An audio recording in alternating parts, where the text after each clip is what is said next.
Hey guys, welcome back. Have you ever been in a situation where you are trying to optimize a slow running query to make it run faster?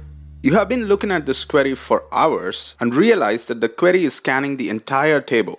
And you are thinking, gosh, this query will be super fast if it only targets specific set of records instead of the entire table. What you really want in such cases is partitions. In this lesson, we are going to learn about partitions in Hive. First, we'll talk about what are partitions, and next, we'll go into benefits of partitions.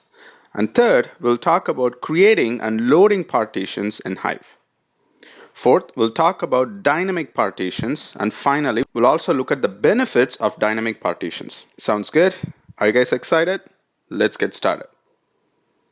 Let's say you want to query the stocks table to look at the stocks details for symbol XYZ for the date July 3rd for year 2000. Even though as a user you're only interested in one stock symbol for a specific date. This query, however, will run a MapReduce job and the job will scan the entire dataset to get you the result set. This means that the execution time will be longer. Wouldn't it be so nice if we can target the query to scan only the records that belong to the symbol XYZ to get the result set? There is a way to do exactly that in Hive, and it is by using partitions. Sounds interesting, right? Okay. Right now, the stocks table has no way of differentiating the records for symbol XYZ with records for symbol, for instance, ABC. Using partitions in Hive, you can basically compartmentalize your dataset. Let's see this in action. The syntax for creating a partition table is very similar to a regular table. The only difference is the partition table will have the partition by clause and you have to mention a new name to the partition column. In the stocks_partition table, we are naming the partition column as SYM. As I want to partition the dataset by symbol, please note that this column is not the same column as the symbol column in your table. So let's create this table now. I'm logged into Hive. Let me switch the database. There you go.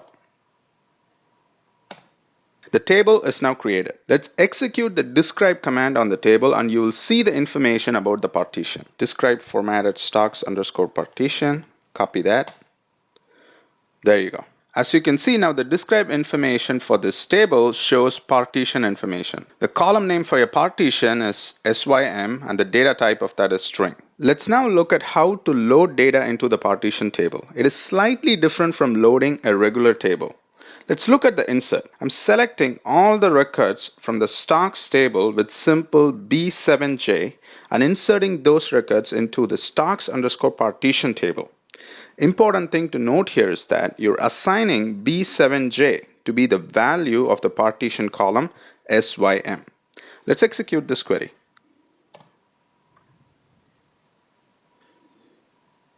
Let's wait for the execution to complete.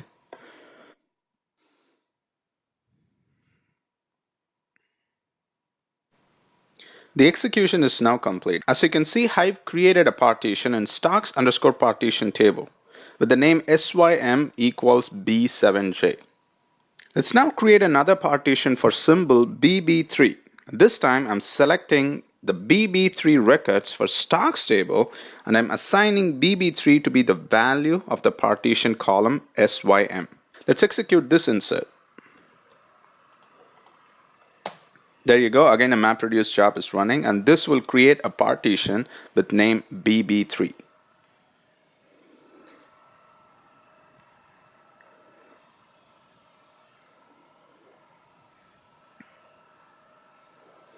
There you go. The execution is now complete and you can see another partition that got created with the name BB3. If you want to list the partitions for a given table, just say show partitions and the table name. So copy this and execute in the cluster. There it is. As you can see, there are two partitions. Now, I would like to show you how the data is physically structured for this table stocks_partition in HDFS. Let's first execute the describe formatted on stocks_partition to get the value from the location attribute. So here is where the data for this table is being stored in HDFS. So let's copy this and let's do a Hadoop FSLS on this location.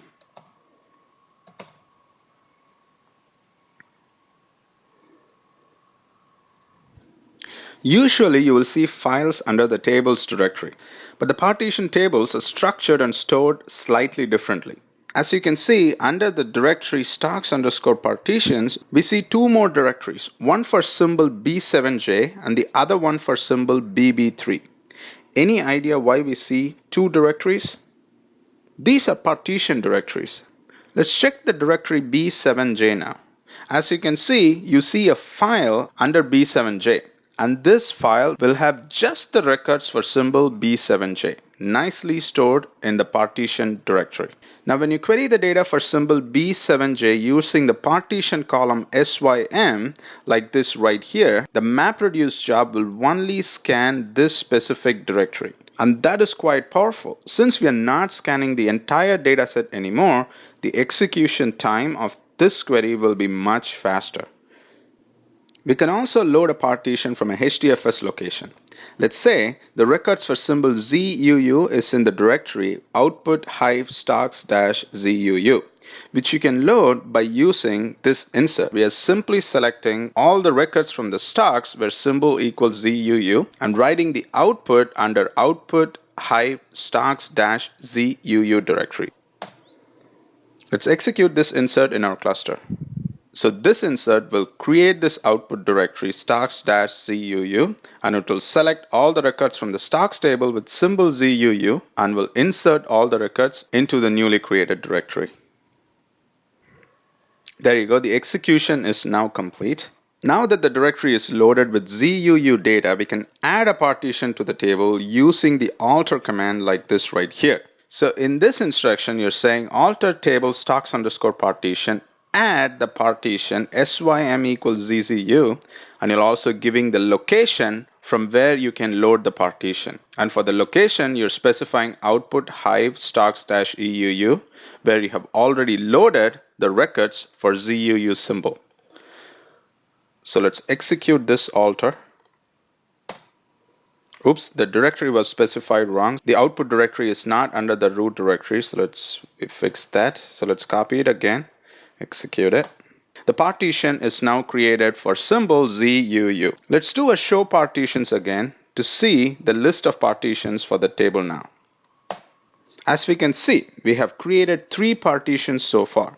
One for symbol B7J, second for symbol BB3, and finally for symbol ZUU. You can also create multiple partitions with one insert and multiple selects like this. So this instruction is very simple to understand, but it also looks a little weird. So look at it. So first you're saying from stocks S, you're starting with the table name, and then you have an insert followed by a select. You have another insert followed by a select. Here you'll be creating 2 partitions, one for symbol GEL and the other one for symbol GEK. For both partitions, you'll be selecting appropriate records from the stocks table. So let's execute this query.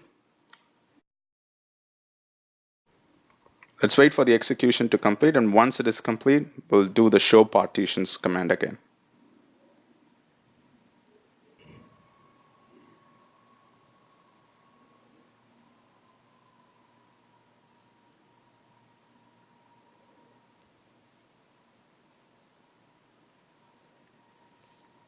The execution is now complete. Let's now execute the show partitions on the table to check out the newly created partitions.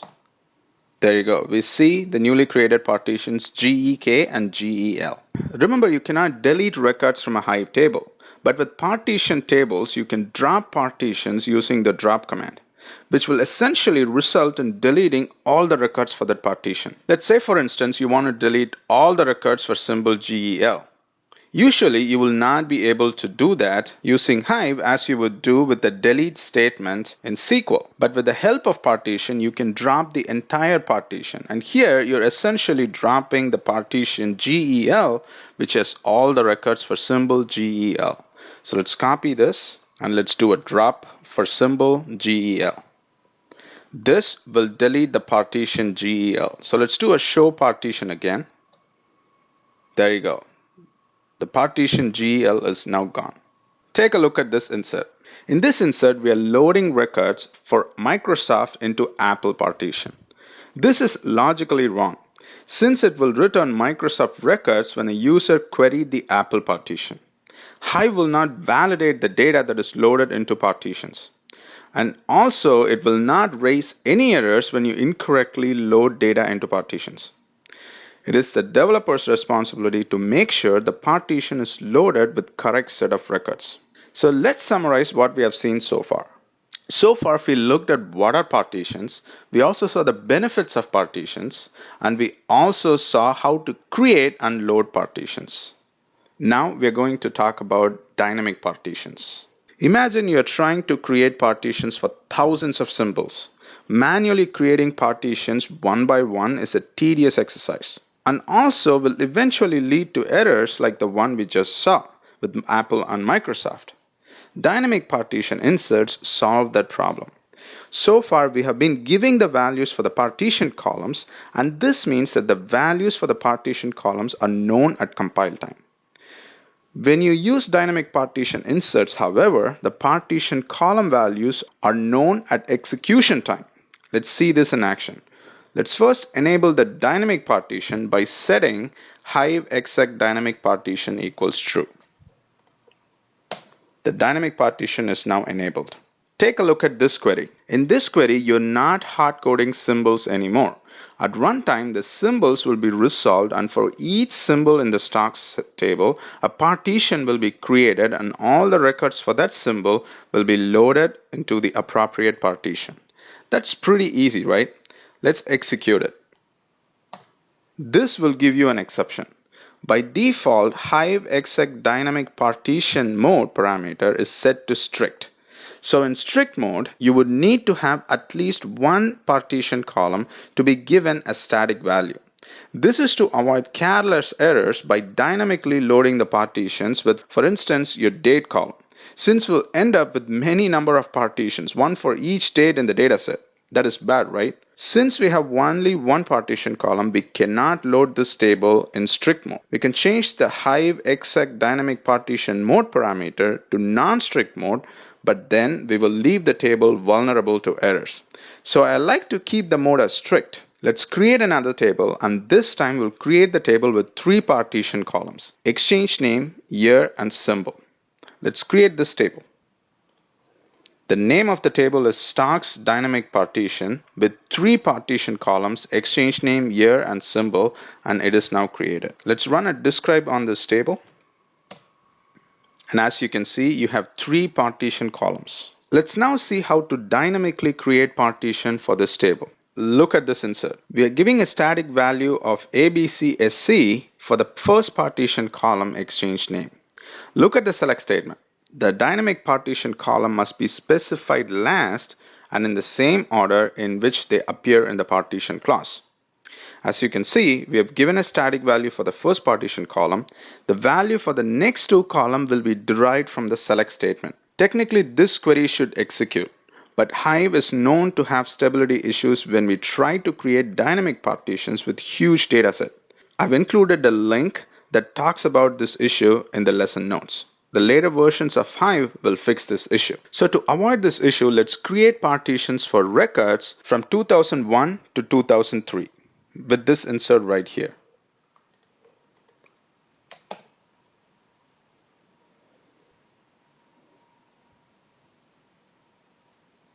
Uh-oh, we see an error. Let's see what the error is. The error you're seeing here means that the number of partitions that you're trying to create is more than the number of partitions that is allowed per node, which is by default set to 100, which is very low. But we can configure the number using two properties. The first property, hive exec max dynamic partition, will tell you how many partitions in total are allowed to be created. The second property, hive exec max dynamic partitions per node, will tell you how many partitions are allowed per node. So I'm going to set the first property to 1000 and the second property to 500. So let's go ahead and set these two properties. There you go. The property is now set. Even now, when you're trying to run this insert, Hive will give you an error because our cluster is not a huge cluster, and when Hive is trying to calculate the space required to create all the necessary partitions, it will not find enough space in the cluster. So I'm going to even restrict the number of partitions that I'm going to create using another condition in the where clause. I'm saying where symbol that starts with B. So this insert now will create partitions for records from year 2001 to 2003 and also for any stock symbol that is beginning with B. So let's run this insert now.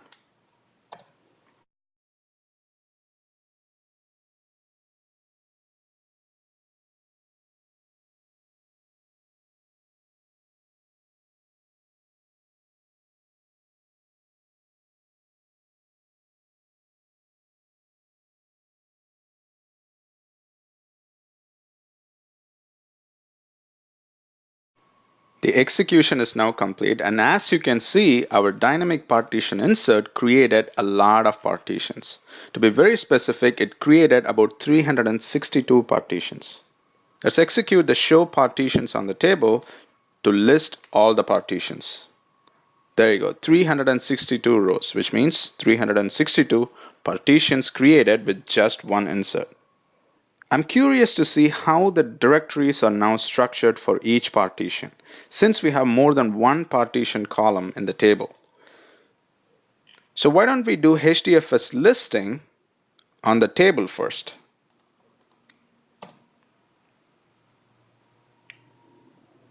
Now under this table, we see the high level partition, which is exchange name equals ABCSC. Now let's go into that partition and see what is inside that partition. As expected, there are three partitions under the first partition ABCSC. One for year 2001, 2002, and 2003. Now let's go into 2003 directory.